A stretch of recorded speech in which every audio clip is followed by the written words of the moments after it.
Hi, welcome to the first Walk to End Alzheimer's boot camp, personal and team pages. I just want to note that all lines are muted. This session is being recorded. And please use the chat box to introduce yourself and your team. And then also use the chat box throughout for any questions that you may have. We'll allow time at the end for question and answers. Today's topic, as I mentioned, is all about personal and team pages. What we will go over today is the Walk Participant Center, updating your personal and team page, and maximizing your fundraising efforts, as well as addressing any questions that you may have. Now, I'd like to introduce your boot camp coach, Deb Mazza-Scanlon. Thanks, Catherine, and hi, everyone. I'm Deb Mazza-Scanlon, and together with my family and friends, this will be my 5th year participating in the Walk to End Alzheimer's. And during that time, I've personally raised over $62,000, and together with my team, we've raised over $110,000. So I'm incredibly proud of that and of them. So when I first started this journey, I was supporting a dear friend whose father was suffering from Alzheimer's disease. And about a year later, it became more personal for me and my family, whereas my own father was declining in his memory and was soon thereafter diagnosed with dementia and Lewy bodies disease. So not shortly after that, my parents came to live with me and my family so that we could help my mother in my father's care. And it was then I called the Alzheimer's Association for help and guidance on how to navigate what was happening in my life and then impacting my husband and my son at the time. So what they provided me in the knowledge that I was able to acquire and the support they gave me all for free was invaluable, and I'll be forever grateful for the day I made that phone call. And it was then I knew I had to take part in their vision, which was synonymous to my passion and continues to be my passion, and that is to live in a world without Alzheimer's disease. So unfortunately, I lost my father on June 5th of 2019, so I'm incredibly passionate about this organization, and whether it be to fundraise or bring awareness, and frankly, to educate myself with the help of them so that I can assist others, that would be my why and why I'm doing this. So let's next slide, Catherine. Let's talk about the Walk Participant Center. And you might be asking yourself, what is a Walk Participant Center and how do I access it? Once you're registered, you can find the Participant Center on the Walk landing page in the upper right-hand corner. And if you're not logged in, you'll have an option to log in. Or if you're not registered, you can register, then access the Participant Center. If you already had a page, and you're going to register again to Walk, and you forgot your username or password, you can email your staff partner or select the help buttons. And I believe in this case, our Walk staff partner would be Catherine. So next page. So we're going to go to edit, right? Edit my page. So this is what your Participant Center will look like. And you're going to hit edit my page.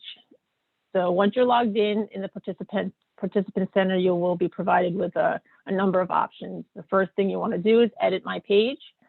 And once you click edit my page, you'll have the option to make a number of edits to your personal and team pages. So this is where you want to customize your personal page and your team link.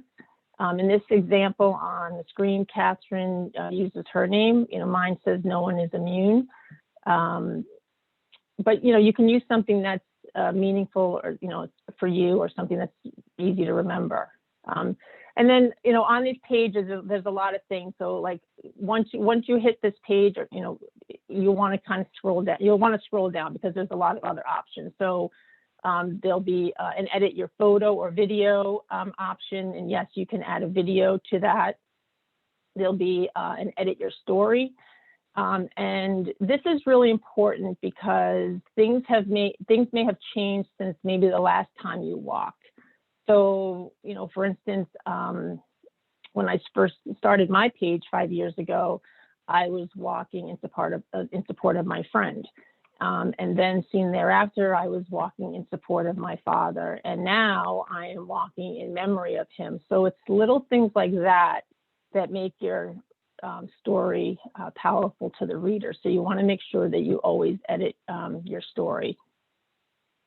And then you want to edit who you're honoring. So, this year I'm not only honoring my dad, but I'm honoring my uncle who passed away from Alzheimer's disease in February 2021. So the next page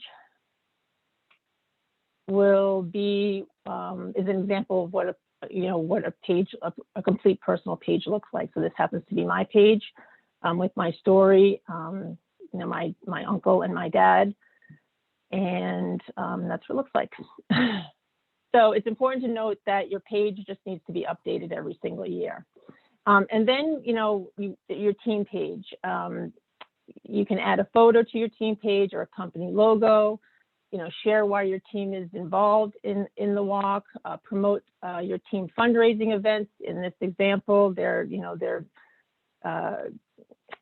stating that they're, hosting a Yankee candle swap. And then just a reminder that team pages need to be updated each year as well. Like this one needs to be updated because it's talking about last year. And then this slide is talking about maximizing your fundraising efforts through your participant center. And there are so many tools available to you. When you have your page, I would really, just kind of navigate around it and get familiarize yourself with what the tools are that are available to you, and use them. Use your participant center to send emails. Use the templates that are available to you for emails. I personally write my own message. I know other people that have team pages write their own message, but if you're not comfortable doing that, you can, just use one of the templates that are there. And then once you do that, you can get social and start a Facebook fundraiser through your participant center or share on other social media platforms. But it's important that your walk page is set up first.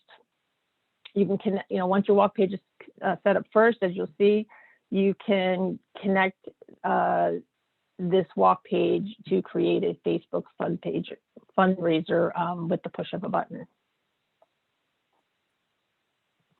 Next page.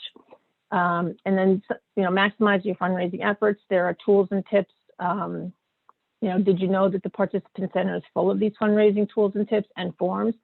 Two things I personally leverage the most for my personal page is I connect it to social media, whether it be Facebook or LinkedIn or Instagram. I share my story on these platforms. I use relevant information that the Alzheimer's Association shares, and I use the email feature predominantly with my personal message. So those are the two things that I mostly use with these tools. So, just again, familiarize yourself with them because they're, it's such an easy way to promote your page and to not even have to think about it, because really the page is really kind of like your office and it does everything for you. So with that, I kind of am really all set with, our next boot camp will be talking about fundraising on July 14th. So if you're interested in getting a little bit more information on how to do that without feeling pressured, certainly join us on the 14th of July for the next boot camp. So with that, I'll open it up to any questions that anybody might have. I know that was a really quick overview of the page, but for me, I think the most important thing is just familiarize with it. Set one up for yourself, and then just familiarize yourself with what's available in it. And certainly, you're able to reach back out to us with any questions that you may have. But it's pretty user-friendly and very intuitive. Deb, we actually had a couple questions come in. One question was, how often are you updating your participant page throughout the walk season? or do you just keep the same page? Because they said they noticed the team page had an event on there. So I think that, it really depends on I think team pages probably get updated more often than your personal pages, especially if you're promoting a fundraiser, like what you saw in the example. So it really is at your discretion on how often you want to update your pages. But in my experience, I update my page when I set it up. Really, it's my story that I edit, and it's my picture that I choose for that year for the walk, and then I kind of just leave it as is. But the team pages may be a little different, especially if you're, promoting a fundraiser and using your team page. So then that would be as often as you want to, I suppose. Okay. And then the next question was, are you using the participant center to send out emails, or are you only doing Facebook fundraising? Yes, I use the participant center to send my emails. And so what I do is I write my own message. So let me just back up a little bit. A couple of things with the participant center and the email pages. There's many forms in there. So for instance, it could be that you want to ask somebody to help you with a donation. So, there's that template. And then there is a join my team template. And then there's a thank you template. So all of those things can be customized to your however you want, but the template is set for you if you don't want to customize it. So what I would do is, if I want to send out an email to, my list of people, then I would customize my own email versus using the template. But again, the template's a very simple way of, creating an email list and hitting a button.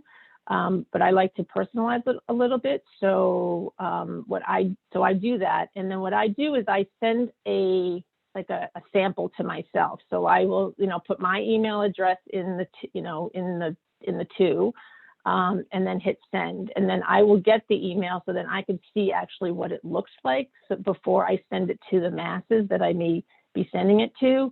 And it's actually been a very useful tool for me. So you can see like if there's any spelling errors, or if there's, it doesn't quite read the way you like it to read. And then you can go back in and edit, what you've created. But I always send myself a sample first, just to see what it is that my recipients will be receiving from me when I do send it out to my list of people. Great. That's all the questions that I had come in through the chat. But if there's any other questions that anybody has, we are going to go offline now and we can sit here and chat. So thank you for joining us. And our next boot camp is on July 14th, and we'll be talking about fundraising. Thank you.